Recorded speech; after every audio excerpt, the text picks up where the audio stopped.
In the 1960s, the United States was experiencing an environmental revolution. At the close of the decade, President Nixon created the Environmental Protection Agency and signed the National Environmental Policy Act, or NEPA, into law. Federal agencies must conduct a NEPA analysis for major actions with likely environmental impacts. Examples of major actions include permits to mine coal, extract oil, and build pipelines. NEPA addresses both impacts from a single major action and cumulative impacts from an action repeated across a landscape. NEPA proponents say the process is a key avenue for public participation. Critics say NEPA can delay projects and discourage investments.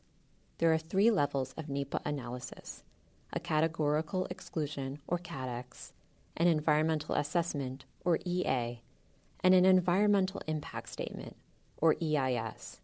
An EIS is the most rigorous.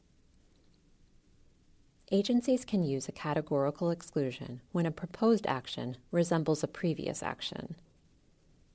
In those cases, the agency has already found that type of action does not significantly harm the environment.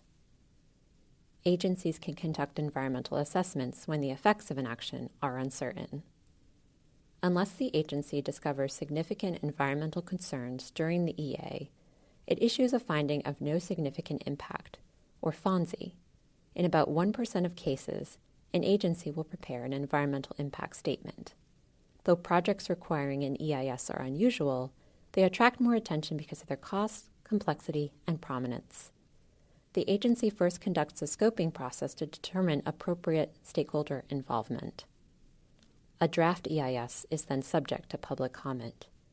The final EIS must incorporate and respond to the feedback. The agency then submits a record of decision, or ROD, and implements the action. This process can take years. The Trump administration has tried to simplify the NEPA process. The Interior Department, for example, has imposed time and page limits on NEPA analyses. Trump's White House has also attempted to de-emphasize climate considerations in NEPA reviews, but courts have repeatedly required agencies to weigh those impacts. Want to know more? Check us out online at eenews.net. And as always, thanks for watching.